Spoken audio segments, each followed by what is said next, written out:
वरिष्ठ पत्रकार मध्य प्रदेश से, और इसके अलावा तमाम खबर रखते हैं वो सियासत की एक गहरी जानकारी। आज हम उनसे बिहार के साथ साथ आने वाले लोकसभा चुनाव पर क्या कुछ इम्पैक्ट हो रहा है, इन सारी चीजों का, इस पर भी समझेंगे, और किस तरीके से इंडिया गठबंधन और भारतीय जनता पार्टी नीत एनडीए जो है उनकी क्या स्थिति है अभी, उस पर भी बात होगी। सचिन भाई, बहुत स्वागत है आपका। सर, फिलहाल इस समय जो चीजें दिख रही हैं, एक तरफ ईडी की सक्रियता, दूसरी तरफ कल जो चंडीगढ़ में हुआ और जो एक वीडियो वायरल हुई, जो एक तस्वीर दिखाई गई वहां पर कि किस कदर चुनाव हो रहे हैं, तो अगर मेयर के चुनाव के लिए इस तरीके की जो आरोप लग रहा है गड़बड़ियों का, अगर उस तरीके की चीजें हो सकती हैं, तो फिर लोकसभा में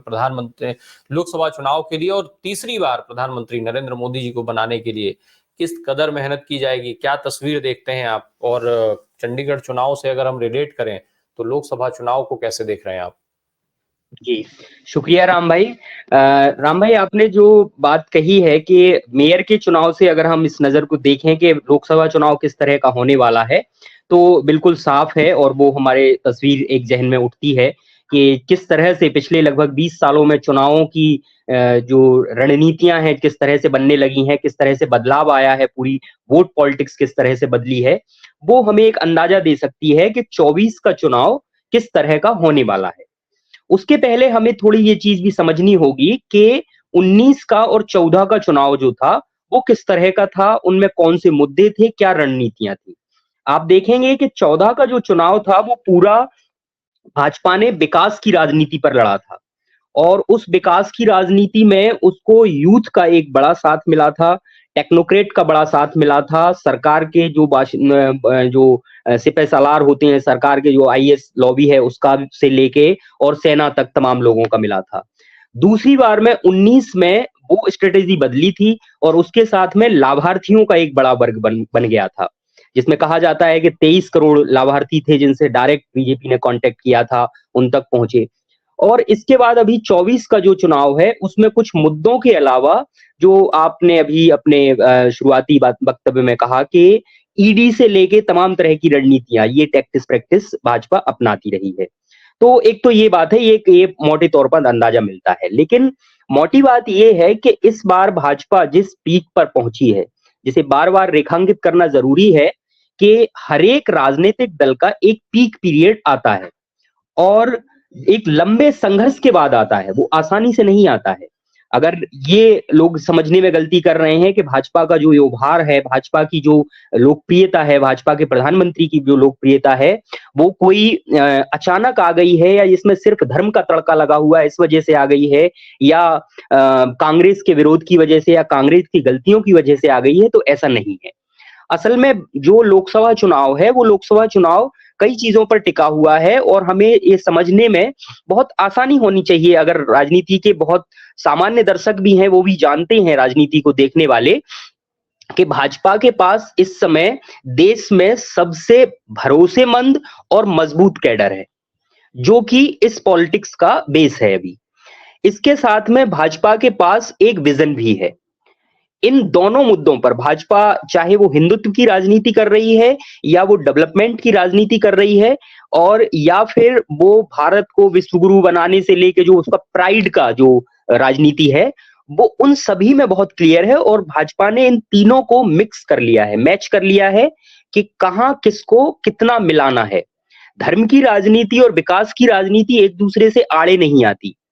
धार्मिक उभार कहीं भी भारत के जो सांस्कृतिक उद्भव का जो पेश किया जाता है जिस तरह से, और 500 साल को लेकर जिस तरह से अभी राम मंदिर प्राण प्रतिष्ठा हुई, उसको 500 साल की गुलामी का प्रतीक बताते हुए और एक नए भारत की संकल्पना के तौर पे कहा,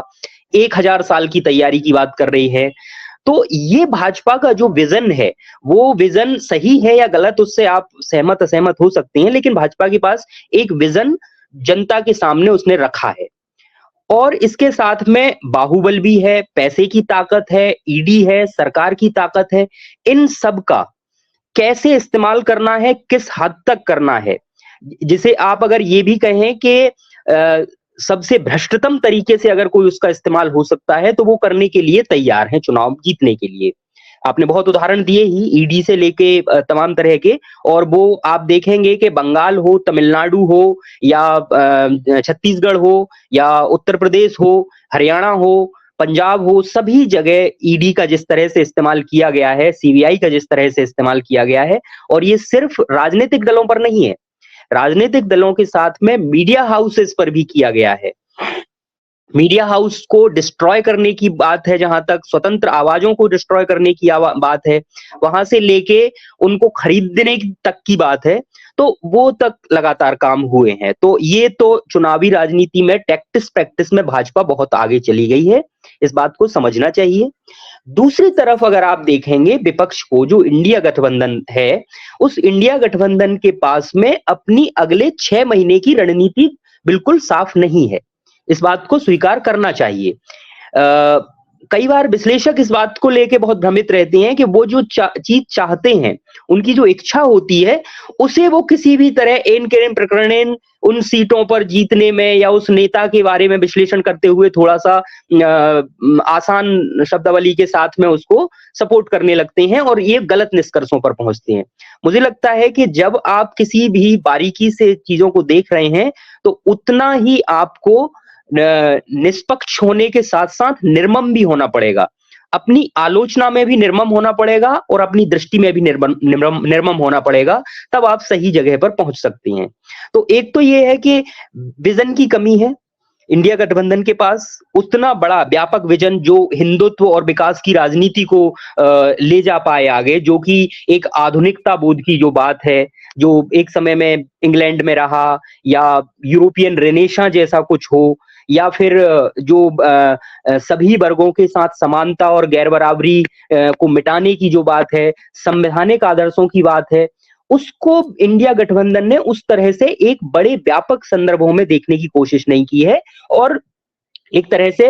प्रचारवादी राजनीति जो होती है उस तक ही सीमित रखा है, कोई विजन डॉक्यूमेंट नहीं है। दूसरी बात, इनके पास कैडर की कमी है। जो कैडर, अगर 10 पार्टियों का कैडर एक साथ मिलता है, तो ये हम सब जानते हैं कि चुनाव वो गणित से ज्यादा केमिस्ट्री के नजदीक है। कई बार जो जमीनी स्तर पर कार्यकर्ता होता है, वो एक साथ पार्टियों के आने के बाद वो बिखर भी जाता है, तो वो भी संभावनाएं बनती हैं, जो कि जेडीयू के साथ, बिहार की अगर बात करें, बिहार में जेडीयू का जो नेचुरल एलाई है वो बीजेपी ही है। नेचुरली वो जब आरजेडी के साथ आया था तो वहां दिक्कत होती थी, आरजेडी के कैडर को दिक्कत होती थी, और बीजेपी का भी कैडर नीतीश के खिलाफ है, लेकिन अंदर खाने वो कैडर के बीच में एक सहयोग की भावना रहती है। तो ये जो राजनीति चल रही थी इंडिया में, और नीतीश ने ही चूंकि ये शुरू किया था, इंडिया गठबंधन की नींव में वो थे, तो उनका जाना एक तरह से भाजपा के लिए भी नुकसानदेह साबित होगा ये। तो जैसा कि मैं शुरू में कह रहा था कि हर एक राजनीतिक दल का एक पीक होता है, और राम मंदिर भाजपा की राजनीति का पीक है। यहां से खामियां, गलतियां और चुनावी जो वायदे के साथ में चुनावी जो गठजोड़ हैं, उनमें आपको मुश्किलें दिखाई देने लगेंगी, क्योंकि जेडीयू के साथ में आने के बाद बिहार में लालू, नीतीश, कांग्रेस, इनके पक्ष में भी एक वातावरण बनना शुरू हुआ है कि जो धोखे हैं नीतीश के लगातार, वो लोगों को दिखने लगे हैं, और एक समय के बाद भारतीय जनता अपने सही निर्णय लेने के लिए हमेशा जानी जाती है, चाहे वो 2009 में लिया हो, चाहे वो 2014 में लिया हो, 19 में लिया हो, और इसके पहले भी, चाहे वो इंदिरा गांधी को हराने की बात हो, चाहे नरसिम्हा राव को लेके आए, तो ये तमाम जगह पर आप देखेंगे वो बेहतर निर्णय की तरफ जाती है भारतीय जनता। और 24 के चुनाव में, लेकिन 24 के चुनाव में ये मान के चलिए कि इस बार और अगर मेहनत नहीं करते हैं, अगर ये 1 to 1 लोगों के पास नहीं पहुंचते हैं, जमीनी बैटल पर नहीं उतरते हैं, तो इंडिया गठबंधन के लिए बहुत मुश्किल है। और 24 का चुनाव पूरी तरह से मोदी और भाजपा के हिंदुत्व का चुनाव है, जो कि अपने पीक पर है इस समय, और इस पीक से अगर नीचे लाना है उसको, तो इंडिया गठबंधन को अपने विजन और अपनी कैडर बिल्डिंग पर ध्यान देना पड़ेगा। गठजोड़ इस तरह से करने होंगे कि वो लंबे संघर्ष के लिए तैयार हो पाए, और अकेले ये राहुल गांधी से नहीं काम चलेगा। उनको क्षेत्रीय छत्रपों की, जो कांग्रेस की पुरानी रणनीति थी कि अलग अलग जगहों पर छत्रप रहेंगे, उसकी तरफ लौटना पड़ेगा, ये मुझे ऐसा लगता है। और बाकी जहां तक आपका ये सवाल था कि ईडी का है, वो बहुत आप भी क्लियर हैं उसमें कि भाजपा इस तरह की रणनीति इस्तेमाल करती रही है। पिछले 20 सालों में उन्होंने इस तरह का दिखाया है, अपना तजुर्बा दिया है। जहां जहां सत्ता होती है तो सत्ता के इस्तेमाल को भ्रष्टतम तरीके से कैसे किया जा सकता है, ये बहुत अच्छी तरह से भाजपा जानती है। जी। अभी विश्वगुरु का जिक्र आया, विश्वगुरु बनने की बात लगातार हो रही है, लेकिन अर्थव्यवस्था का जो हाल है वो हम सब जानते हैं। आईएमएफ ने किस तरीके से चेतावनी जारी करके कर्ज बढ़ते जाने की बात की, सरकार को चेताने का काम किया, वो हम सब जानते हैं। बेरोजगारी के आंकड़े जो आ रहे हैं, जो दिख रही है चीजें लगातार, तमाम बड़ी कंपनियों में किस तरीके से छटनी हो रही है, उसकी खबरें हम और आप लगातार लिखते पढ़ते रहते हैं। महंगाई का क्या हाल है वो हम सब लिख पढ़ रहे हैं। इन सब मुद्दों पर बात नहीं होती है, लेकिन विश्व गुरु बनाए जाने का सपना दिखा दिया जाता है। जैसा भी आप भी कह रहे थे कि 1000 साल की बात होने लग गई है, 45 तक की बात हो रही है, 50 साल की बात हो रही है, अलग अलग समय पर अलग अलग बातें भी हो जाती हैं। तो वो विश्व गुरु की तो बात हो रही है, लेकिन सरकार इन मुद्दों पर बात नहीं करती है, इन मुद्दों पर जवाब नहीं देती है कि आखिर विश्व गुरु बनाएंगे कैसे। बिल्कुल। देखिए राम जी, आप भी जानते हैं कि विश्व गुरु इस दौर में दुनिया जिस जगह पहुंच गई है, ये रोमन साम्राज्य का दौर नहीं है, ना ही ये डेंस इंटरवेंस का समय है, नवीं शताब्दी नहीं है जिसमें कि किसी एक जगह पर ज्ञान और संप्रदाय बहुत सीमित हों।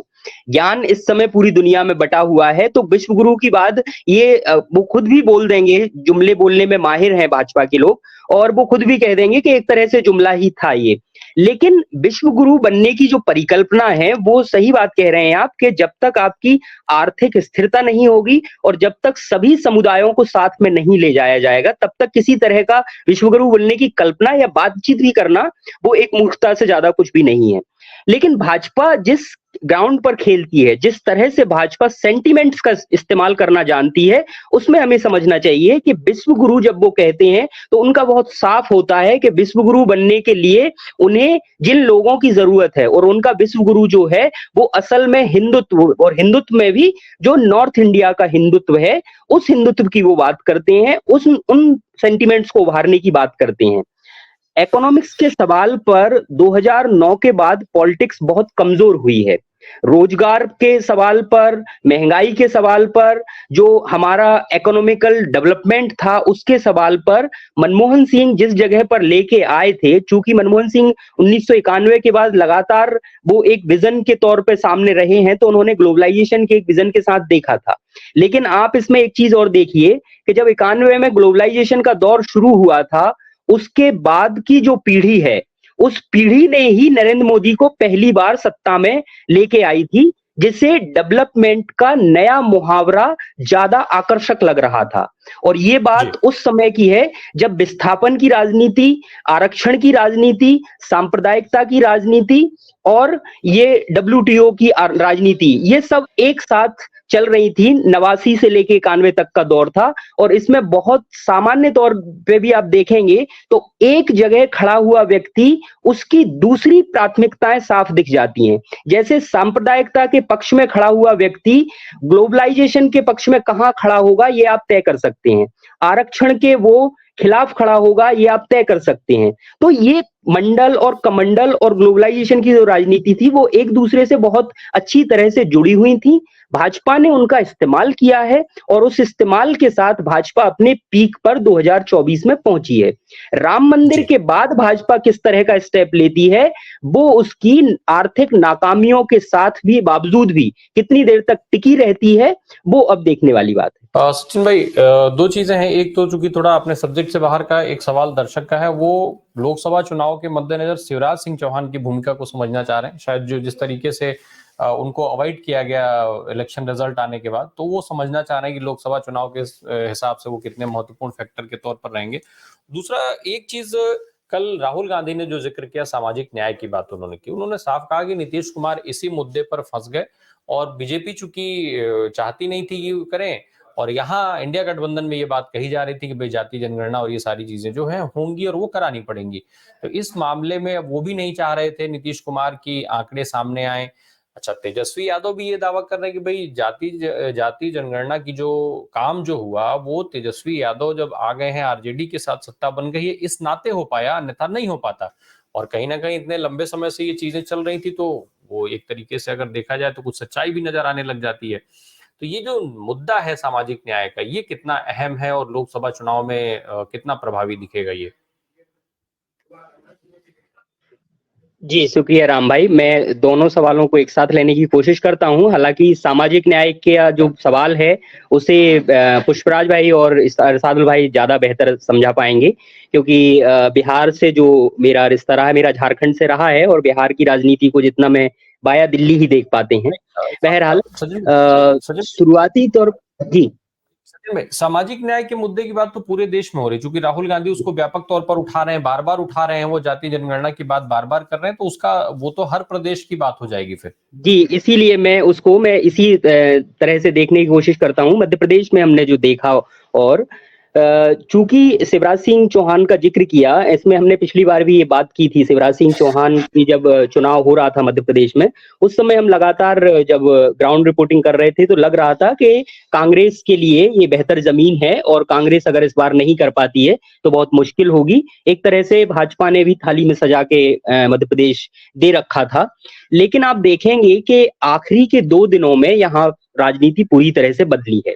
और आखिर के 2 दिनों में भाजपा ने जिस तरह से कनेक्ट किया है, 1 टू 1 कनेक्ट रहा है, वो कांग्रेस के लोगों का नहीं था। अभी भी हम जो बात कह रहे हैं, उसमें 24 के चुनावों में आप देखिए कि जहां कांग्रेस का बीजेपी से सीधा मुकाबला है, कमजोर स्थिति वहां है। बीजेपी वहां सबसे ज्यादा स्ट्रांग है। जहां बीजेपी का मुकाबला किसी अन्य दल के साथ है, बिहार के तो साथी बैठे ही हैं, बहुत बेहतर तरीके से बता भी रहे हैं वो, और बाकी जगहों पर आप पश्चिम बंगाल देख लीजिए या फिर साउथ का पूरा इलाका देख लीजिए, जहां कांग्रेस कमजोर है और बीजेपी का मुकाबला अन्य दलों के साथ है या किसी और गठबंधन के साथ में है, वहां वो बहुत बेहतर नहीं कर पा रहे हैं। लेकिन राजस्थान, गुजरात, मध्य प्रदेश, छत्तीसगढ़, उत्तर प्रदेश, उत्तराखंड, दिल्ली, हिमाचल, हरियाणा और हरियाणा, इन जगहों पर जो 200-250 सीटें हैं, इनमें कांग्रेस सीधे मुकाबले में है, या समाजवादी पार्टी जो उत्तर प्रदेश में है, इसके अलावा सब जगह कांग्रेस है। और बमुश्किल 2-3 सीटें भी अगर कांग्रेस को आ जाएं, ये मैं बहुत जिम्मेदारी के साथ कह रहा हूं, गुजरात, राजस्थान, मध्य प्रदेश, हिमाचल, दिल्ली, उत्तराखंड और हरियाणा, छत्तीसगढ़,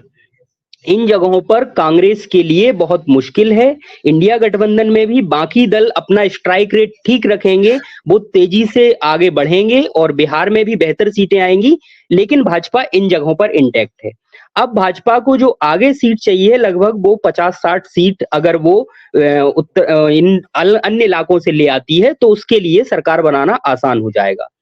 अभी शिवराज सिंह चौहान को जो मूल जिम्मेदारी दी गई है, वो साउथ की जिम्मेदारी है,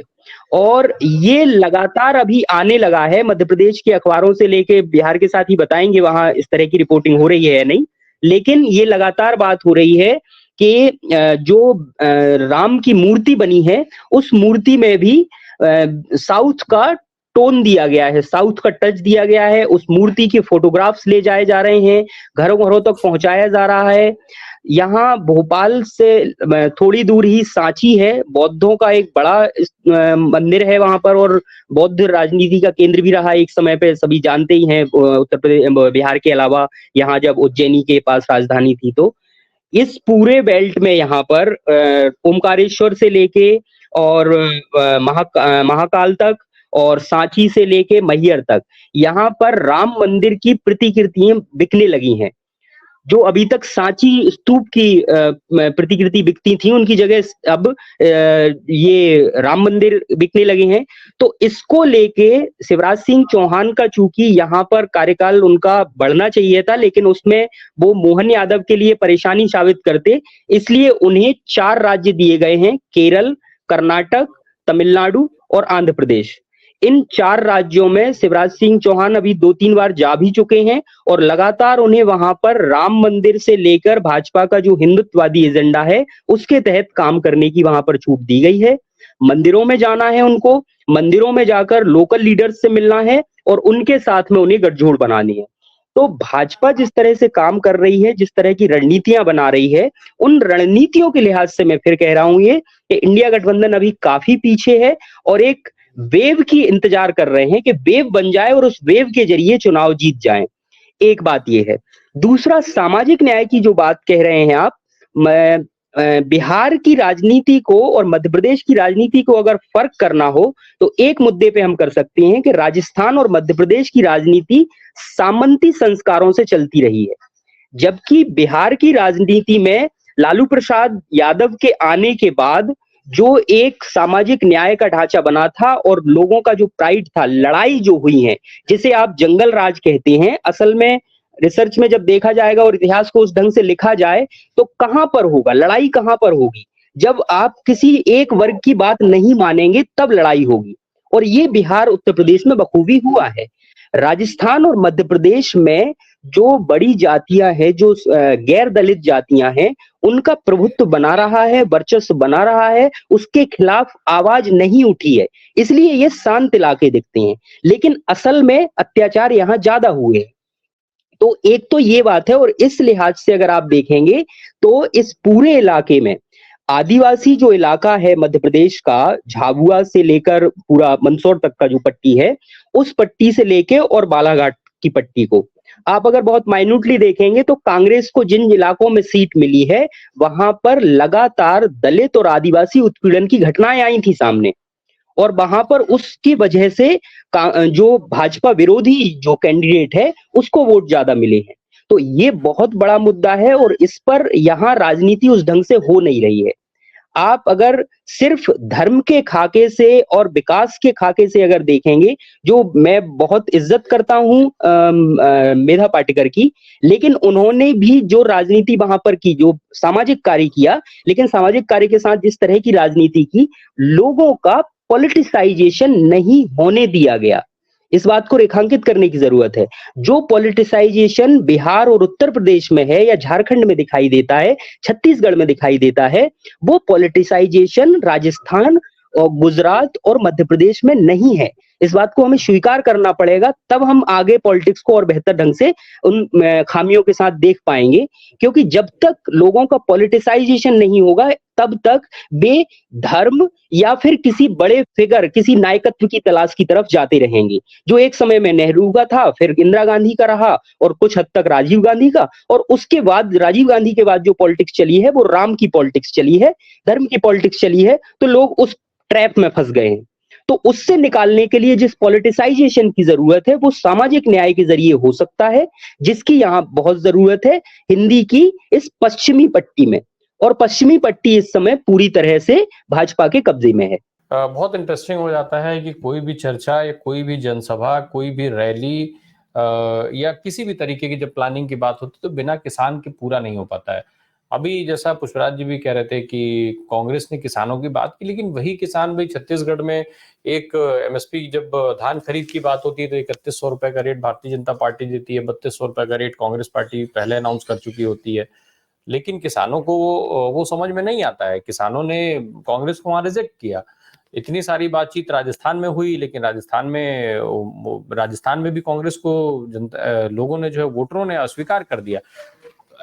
सचिन भाई, बस चलते चलते 1 मिनट में आपका एक जवाब चाहूंगा मैं। किसानों को लेकर के बातचीत खूब होती है, खूब योजनाएं लाई जाती है, लेकिन उनकी स्थिति में कोई परिवर्तन जो है कभी देखा नहीं जाता। उनकी स्थितियां जस की तस रही हैं पूरे देश की किसी भी हिस्से में। आप जहां बैठे हैं, मैं जहां बैठा हूं, पुष्पराज भाई जहां बैठे हैं, शार्दुल भाई जहां बैठे हैं, या देश के बाकी हिस्से में, इनकी स्थितियां परिवर्तन कभी नहीं होता। तो सरकारें अगर देखी जाए, सरकार चुनने में ये बातें कितनी इंपॉर्टेंट हैं? क्या कभी इस चीज पे ध्यान भी जाता है किसी भी व्यक्ति का, किसी भी वोटर का, कि किसान को लेकर के क्या वादे किए गए हैं, या क्या कहा जा रहा है कि उनके हित में कौन सी पार्टी कितना काम करेगी? जी, शुक्रिया राम भाई। बस मुझे लगता है इस पे अपन एक बार पहले बात कर चुके हैं, जब हम कांग्रेस और बीजेपी के घोषणा पत्रों पर बात कर रहे थे मध्य प्रदेश चुनाव को लेकर। जी जी जी जी। किसानों की राजनीति को अगर आपको समझना है, तो एक महत्वपूर्ण पड़ाव